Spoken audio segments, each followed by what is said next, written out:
Siyabingelela ngamzabethu kule channel yethu Mgosi. Sokhumbula ukuthi-ke lona-ke owesilisa washayiswa i-truck-i washona endaweni yaseThekwini. I-truck-i i-water tank.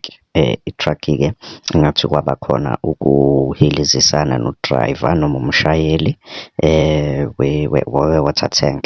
So kwase kwaba khona ukuthi-ke useyabaleka, kanti lo mlisi ungaphambi kwe-truck ila yamshayisa khona yamgxoba. Izindaba-ke zakamuva ziveza ukuthi-ke lona-ke owamshayisa naye ube ne-trauma, okusho ukuthi-ke naye akazange azizwe right ngendlela isigameko esenzeka ngakhona.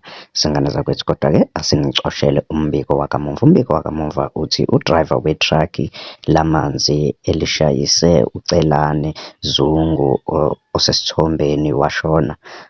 Usemisiwe okwesikhashana emsebenzini. Umasipala uthi ummise ngoba kwayena umshayeli we-truck simhlukumezile lesigameko, nokuthi njengoba kuphenywe kahle yena esekhaya.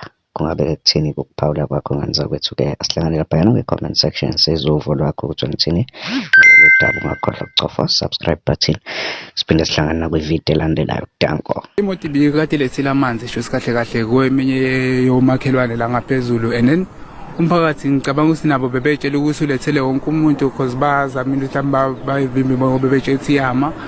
Emva kwalokho kube nokungazwani-ke sho ukuthi no-driver nomphakathi okuholele ekuthenini azagcine eseba-phusha-ke ngemoto, bashayisa ngemoto ngoba oqala uzamile umshayisi we-driver wabaleka ubhatshe edrongeni wabe sihlehla. Mayibuye okwesibili-ke ila iphumele khona isiphumela kulo mfowethu. Umfowethu ubesuka la egcekeni ngaleso sikhathi ephuthuma lapha phezulu, phuthuma khona ukuthi siyobuka lapho ukuthi kwenzakalani ngoba besilandelana naye njengoba bekwenzeka lento.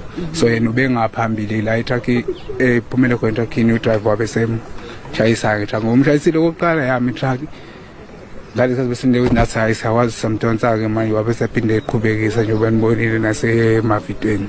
Sikuphathele ezishisayo. Hlala noMgosi kusukela Monday kuya ku-Sunday. Ungakhohlwa ukucofa subscribe button kule channel yethu.